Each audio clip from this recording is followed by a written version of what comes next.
So here it is, week 3 of the fantasy football season, and you probably already have some running backs on your team that have you scratching your head. But who are you supposed to start this week in week 3 of fantasy football? Let's talk about it, because the last thing you want is a running back with a case of the sits.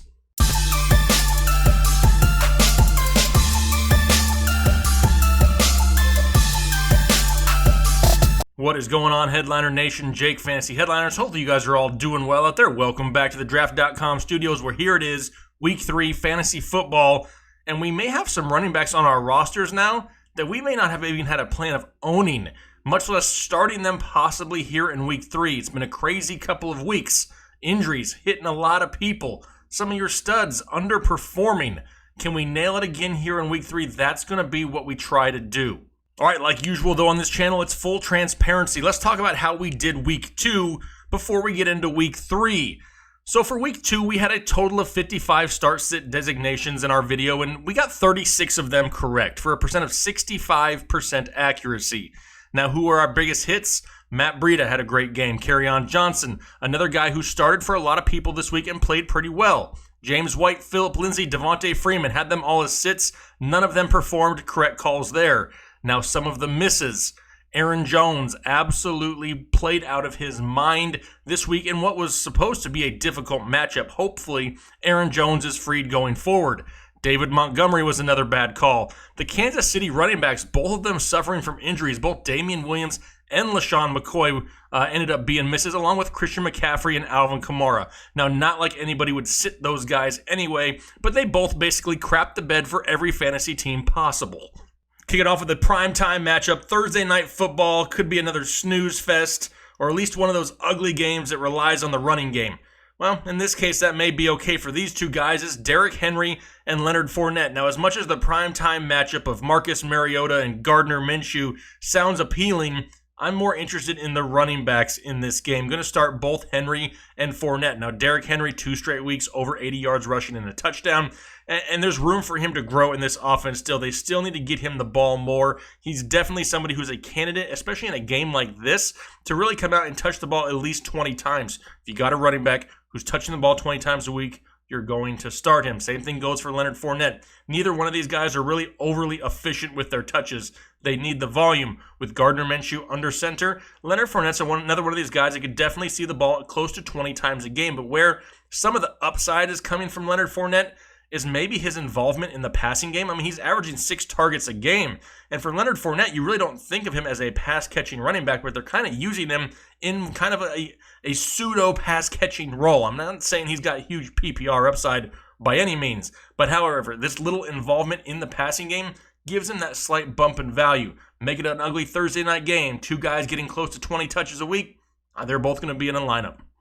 All right, moving on to Sunday, we got the Bengals and the Bills. The Bills still a very underrated run defense, but as far as starts go, we're only starting Frank Gore, which is weird to say because the guy used to play with like those old school leather helmets. That's how long he's been playing football. It's 2019, and he's still relevant and fantasy startable in week 3 this year. Why? It's due to the injury of Devin Singletary. Now, he tweaked a hamstring. How much time is he going to miss? Who knows?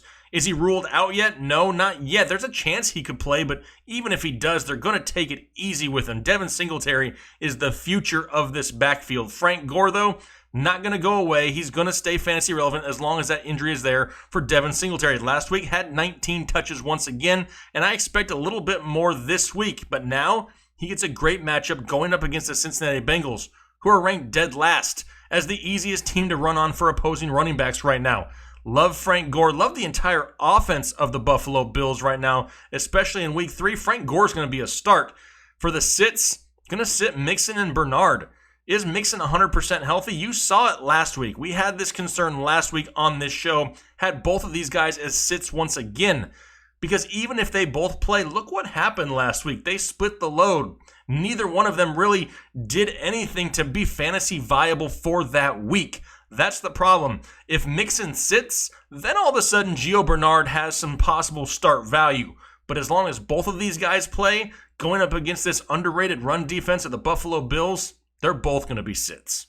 Lions and Eagles next, and this one's a little bold, so grab your big boy pants, pull them up, and hold on tight, because I'm starting Miles Sanders, and a lot of people may be thinking, yeah, I think it's a little too early for him still.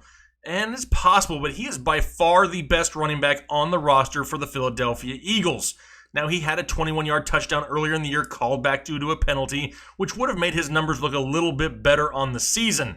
But why am I starting him? Well, it's the injuries to the wide receiving group of the Philadelphia Eagles here.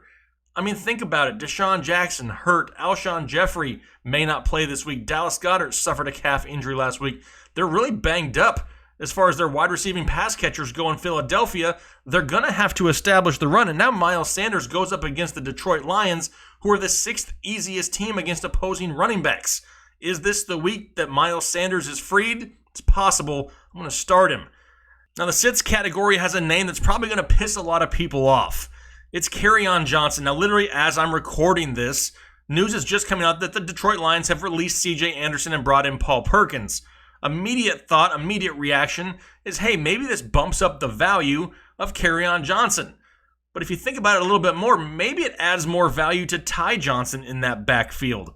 Maybe he's the one that gets the bump. The problem is we can't trust Matt Patricia and his usage of Kerryon Johnson. This is a very difficult matchup going up against the Philadelphia Eagles, who are the 25th ranked defense against opposing running backs. They're tough to run against. You saw it last week with Devontae Freeman and Ito Smith in Atlanta. They've really held the running backs in check. Heck, even in week 1 against the Washington Redskins didn't allow anything there on the ground either. A very stingy run defense, a lot easier to throw on the Eagles than it is to run against them. I'm worried about Kerryon Johnson. If you're looking for a flex play or you have that ability to take a little bit of a gamble this week, then you can throw him in there. But right now, looking at it on the surface, I'm going to sit Kerryon Johnson. As far as Jordan Howard goes, why? No, going to sit him. He's 100% goal line touchdown dependent, and that's not the type of guy I want to have in my lineup. Jets and Patriots up next, and boy, does it just get easier and easier for the Patriots to continue their world domination. Now they get the New York Jets with Luke Falk as their starting quarterback, who didn't look bad at times on Monday Night Football, especially for being thrust in there in the middle of the game. But we're going to start Sony Michel. Now, he hasn't looked great on the season. He looked better last week, but he played the Dolphins, and they suck, and everybody looks good against the Dolphins. But they really need to improve the running game in New England. That's like their one area of improvement. Problem is they did just lose offensive lineman Isaiah Wynn, so that's going to hurt a little bit. But there's any team in the NFL that can withstand an injury right now, it's probably the Patriots because they're stacked everywhere. Sony Michel is somebody who I could see getting a lot of second half touches, especially if the Patriots can get a lead early, really rely on the run, and lean on it there in the second half. Le'Veon Bell, going to be a start also just for the sheer volume. He may not put up huge numbers, but they have no idea what to do with him, so they're just getting him the ball on almost every single possession. He had 31 total touches this past week, and that's in the same week in which he had an MRI on his shoulder. Apparently, the shoulder's fine. Game plan, just get the ball to Le'Veon every single play. That's what it felt like on Monday Night Football, and that's what it could feel like again. However, this is a tough matchup. Right now, the New England Patriots defense is actually maybe playing better than their offense. They're the second best team against opposing running backs in the NFL right now.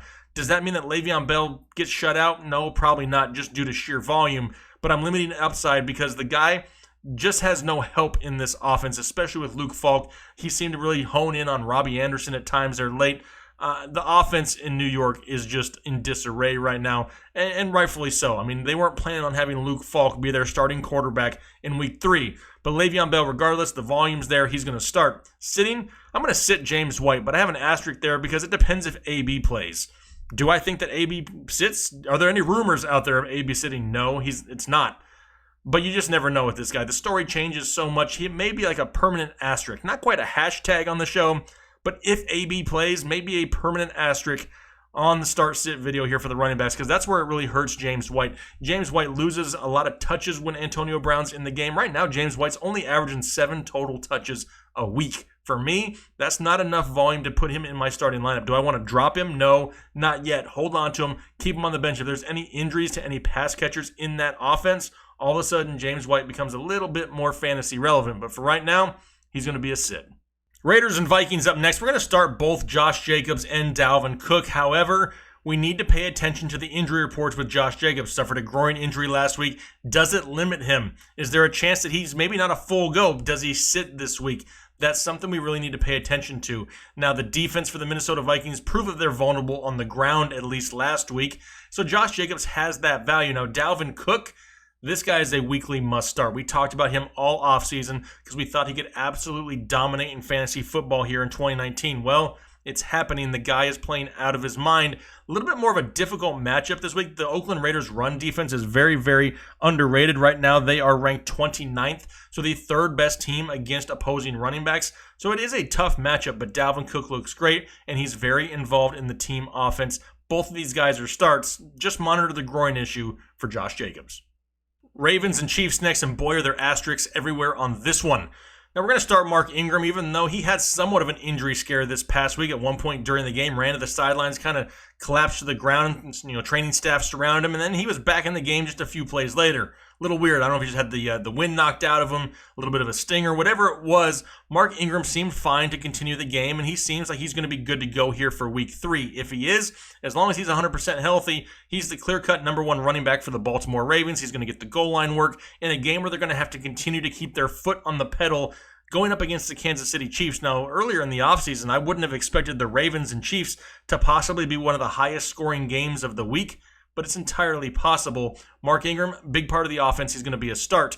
Now, before I get into the other start, let's talk about the sits. Damian Williams and LaShawn McCoy. We don't really know if they're going to play. They're not ruled out yet, but they're both dealing with injuries, and I don't know if I really want to risk it with either one of them. Right now, Damian Williams dealing with a knee injury, McCoy more of an ankle injury. Doesn't sound like anything serious for either one of them. But could this be similar to the Cincinnati Bengals backfield if these guys play? If any of them play, they kind of just take away the upside of the opposite person. They kind of cancel each other out. That's what I'm worried about in this backfield. However, if both Damian Williams and LaShawn McCoy do not play or are severely limited, maybe McCoy is out, Williams doesn't practice all week, I'm going to start Darwin Thompson. This is a name we've been talking about for a long, long time, and I didn't expect it to come to fruition in week 3, especially after they signed LaShawn McCoy, but Darwin Thompson is an absolute breakout candidate if he gets the opportunity. This guy can not only catch passes out of the backfield, but he can actually withstand the workload of getting 15 to 20 touches on the ground also. Very intriguing. However, unless, McCoy is out, Williams is limited all week, missing practice, I'm not going to risk it with Darwin Thompson. Now, if all these guys are active, it's going to be a total crapshoot, and I may kind of fade that backfield altogether. It really depends on what happens here in the injury reports in the next few days. Make sure you're paying attention to it. As soon as we hear more news, we'll be sure to update you guys. Falcons and Colts up next. We're going to start both Freeman and Mack here, and I can hear the trolls out there on YouTube. Man, Devontae Freeman sucks. I ain't starting him. All right, I get it, and he hasn't done a whole lot yet. But it's been 2 difficult matchups against the Vikings and the Eagles. A lot better matchup now. Going up against the Indianapolis Colts, who are the 3rd easiest team to run on as far as running backs. A lot better matchup for Devontae Freeman. Now, he's had a few injuries there on the offensive line, which are not helping things. They used 2 first-round picks in Atlanta to really bolster that offensive line, and now the injuries are just kind of taking away everything that they tried to accomplish there in the offseason. However, if they want to be successful in this division, they really need to try to figure out this run game, and it's the perfect time to do it. Great matchup. Drew Brees, not going to be playing for the Saints for a few weeks. Cam Newton out there playing like he has never played quarterback before. Jameis Winston throwing the ball to the wrong team. The division is there for the Atlanta Falcons to take, and they really need to start turning the corner. It starts with the run game, and it starts this week. I'm going to start Devontae Freeman. Now, Marlon Mack, another one of these guys who a lot of people thought would take a hit in value once Andrew Luck went down. I think I said this exact same thing last week. We were not with that take. We really thought that the volume was going to go towards Marlon Mack to kind of take away some of the pressure on Jacoby Brissett, and that's kind of what's happened. Marlon Mack, for 2 straight weeks, has had over 20 carries on the ground. Didn't have a huge week last week. However, like we mentioned earlier, if you have a running back, especially with all the injuries going on right now, that is going to get you close to 20 touches a week, those guys need to be in your lineup despite the matchup they have. The upside is just too huge, especially, like I said, with all these injuries going on. You may be a little bit limited. You don't want to turn your back on 20 touches a week. Broncos and Packers up next, and I think it's time. Is it time? It is. Can we free Aaron Jones? I think it's happening. I think it's happening, people. But I feel like I've said that before, and then it didn't happen. But it sounds like it's happening now. Finally, the offense of the Green Bay Packers realizes they need to get Aaron Jones the ball more. I broke him down extensively in the offseason and said, hey, this guy needs to touch the ball more than 15 times a game. If he can, he's going to return huge investment for your draft pick. Well, last week, he did it. He had 23 touches last week on the ground, and Aaron Jones had a monster day. Now, did I have him as a sit? Yes, I did. I missed on it because I didn't like what I saw week 1 from the Packers offense as a whole, and even just the run game individually week 1 did not look that great. Paid for it week 2. We're not making the same mistake again. If they can get him the volume, we're starting Aaron Jones. Going up against a middle-of-the-pack run defense. Right now, the Denver Broncos are ranked, Denver Broncos ranked 13th against opposing running backs. Middle of the pack, going to start Aaron Jones. Huge opportunity for him again this week. Now, on the sit side, I'm going to sit Phillip Lindsay and Royce Freeman. Now, it is a top 10 run defense for the Green Bay Packers, but that's not it. This is really like a 50-50 split. It's really hard to figure out which one of these guys is going to get more work each and every week. The problem is you want whichever one's going to score the touchdown. You just don't know who it's going to be, if either, on a weekly basis. So until somebody really establishes themselves as the lead back, or maybe one of them goes down with injury, both these guys, they're going to be sits. They just cancel each other's value out too much and are too risky unless you're in a really, really deep league. Now, Jamal Williams saw some run last week. However, we're free in Aaron Jones, so we're not going to talk about Jamal Williams too much. Hopefully in week 3 of fantasy football, you haven't had to scrape the barrel low enough where you're considering starting Jamal Williams. Dolphins and Cowboys, and one thing is true here in 2019, you start everybody who plays against the Dolphins because they suck this year. They don't care. And now you get arguably one of the best running backs in all of the NFL, a guy who could touch the ball 20-plus times every given week. Zeke Elliott is an automatic must-start, and as of right now is my running back 1 for this week. He could see huge volume, huge numbers, and maybe not even have to play all 4 quarters. Now, on the other side, sits, yeah, we're going to sit Kenyon Drake and Kalen Ballage because, like I said, the Dolphins don't give a crap. They're not really even trying that hard. Heck, there was a play last weekend. It was kind of a dump-off play, a short little curl route there to the running backs, and Kalen Ballage ducked instead of catching the football. That tells you all you need to know about the Miami Dolphins. We're not starting either one of these guys right now. Giants and Bucks up next, and we're starting Saquon Barkley. If you had a question whether to start him or not, maybe fantasy football isn't for you. Yes, he's an automatic must-start, even though the Tampa Bay run defense is pretty stout. But what about Peyton Barber? He's kind of solidified himself as the lead running back, possibly because Ronald Jones sucks, but also because he's turned the corner a little bit, has Peyton Barber. He seems to be the favorite running back in that backfield, and now he gets to go up one of the worst run defenses in football in the New York Football Giants. Right now, they're the 9th easiest team to run against for opposing running backs. So I'm going to start Peyton Barber. He's somebody who I could see getting close to 16 to 20 touches on the ground. This could be one of those games with a new rookie quarterback coming in for the New York Giants. Maybe they get a few turnovers. Maybe Tampa can get to a lead, kind of rely on the run a little bit more. Peyton Barber is going to be a start for me here in week 3. As far as sits go, the hashtag remains. It'll stay remaining. Say no to Rojo.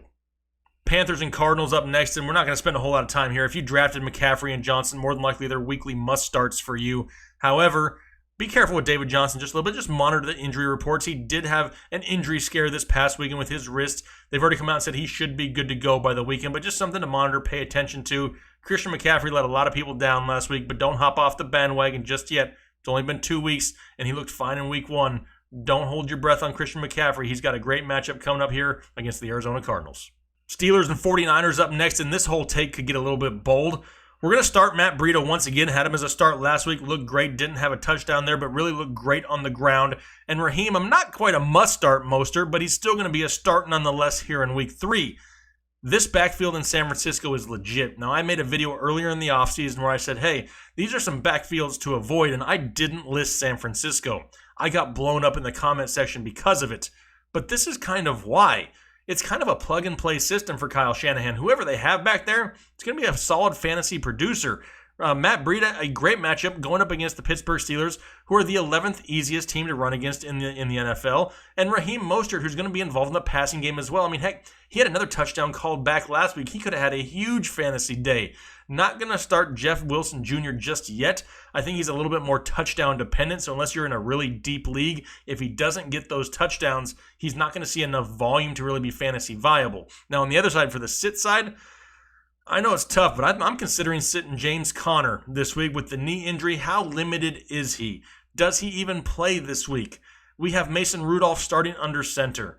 The defense of the San Francisco 49ers is very, very underrated. I mean, right now, they are the fourth toughest team in the NFL to run against for opposing running backs. And we have a running back on an injured knee and a quarterback making one of his first starts ever in the NFL. To me, this just screams all kinds of warning signs. I may fade James Conner and sit him all together. Saints and Seahawks up now, and it's the Saints without Drew Brees. But we're still going to start Alvin Kamara, obviously. You drafted him in the first round. You're not going to sit him now. But we get a lot of questions like, what can we expect from Kamara with no Drew Brees? Well, Teddy Bridgewater is no slouch. He's the highest paid backup quarterback in the NFL, in the system he's familiar with. He didn't look great when he came in middle of the game last week, but now with a full week of practice with the number ones, I expect him to come out and look a lot better, a lot sharper. Alvin Kamara may take a slight hit in value, but still obviously a weekly must start, and I'm not looking just to jump ship and deal him and trade him just yet. Chris Carson found himself in the doghouse at times last week with a costly fumble. However, when the game was on the line, when they needed a fourth down conversion, Chris Carson was their guy. The problem is, while Carson was sitting, Rashad Penny didn't look half bad. And he's still somebody who they took in the first round. There's some draft capital attached to Rashad Penny. If Chris Carson fumbles again or does not, cannot find consistent success, Rashad Penny is right behind him and could start eating into the value of Chris Carson. With that being said, I'm going to limit the upside a little bit of Chris Carson because it would not surprise me to see Rashad Penny start to get a few more carries every single week. Neither one of these matchups are bad for these guys, just something we need to pay attention to. Sitting Latavius Murray, and I do have Rashad Penny as a sit. I don't know if he sees that enough volume just yet, but if he can crest that 12 carries a game, Rashad Penny is somebody who could see weekly flex value in some of those deeper leagues. But Latavius Murray, at this point, he's going to be a sit to me, too inconsistent, too touchdown dependent, not somebody that I'm looking at starting unless something were to happen to Alvin Kamara. Texans and Chargers up now. We're going to start Carlos Hyde and Austin Eckler. Now, even though Carlos Hyde is the newest running back there in Houston, he's kind of seemed to take away the lead role. Had 20 touches last week and is the clear-cut number one running back in that backfield right now. Getting a great matchup going up against the Los Angeles Chargers, who allow rushing yards to just about anybody. We're also going to start Austin Eckler. Why? Well, probably because he's one of the best fantasy running backs right now. You're not going to sit Austin Eckler. We're getting a lot of questions saying, hey, should I trade Austin Eckler while his value is so high? My answer is going to be the same. No. Ride the wave while it's hot. Keep him in your lineup. He's winning you fantasy matchups almost on his own. As far as sits go, sitting Duke Johnson and Justin Jackson. Now, a lot of people want to hate on the Duke Johnson call from earlier here in the offseason, but don't forget, when we were really excited about Duke Johnson, that's before Carlos Hyde was signed and also before Kenny Stills was brought in. Those guys ate into the value of Duke Johnson. Yes, going forward, he's not going to be somebody who sees enough consistent volume. He's going to have big games, just may not be consistent enough. However, anything happens to Carlos Hyde, the hype comes back for one Duke Johnson.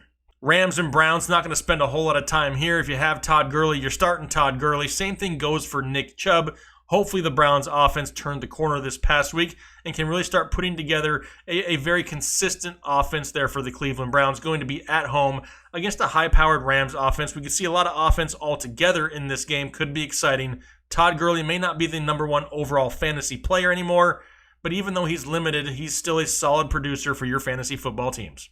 Bears and Redskins up next. Starting both running backs here for the Chicago Bears, even though this offense hasn't looked great and they can't get the passing game going consistently. That's why I'm going to leave in Tariq Cohen and David Montgomery. David Montgomery finally got the workload. Mike Davis wasn't really a factor this week, which is great because the more volume that David Montgomery gets, the more fantasy points he's going to get you and your fantasy football team. That's all he needed was the opportunity. Sounds like he's going to get it going forward.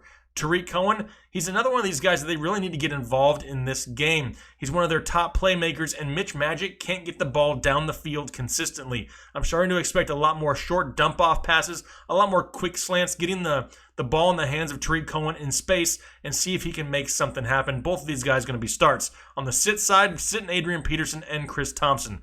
And I don't think either one of them see enough volume going up against a Bears defense, which we already know is a tough matchup to begin with. Now you get Adrian Peterson, who's 100% touchdown reliant, and you get Chris Thompson, who just seems to disappear at times throughout the game. Neither one of these guys are somebody I'm willing to risk it for here in Week 3, going up against the Bears on Monday Night Football. All right, so those are my starts and sits here for the running backs here. Week 3 fantasy football. What do you think? Leave me a comment down below. Would love to interact with you guys. Try to get to as many comments and questions as we possibly can, but you guys can see there's thousands per video, but we do as much as we can. There's other members of Headliner Nation who are involved here trying to help answer some of these questions to help you guys have a more successful fantasy football season. It's been crazy for a couple weeks. There's been a lot of injuries, but you know what? We're going to get through it. We're going to win a lot of championships. Don't give up hope just yet. It's only been 2 weeks. No matter what, your season isn't over yet. Keep grinding. Let's win some games. Have some fun. It's fantasy football. Week 3. We'll talk to you later.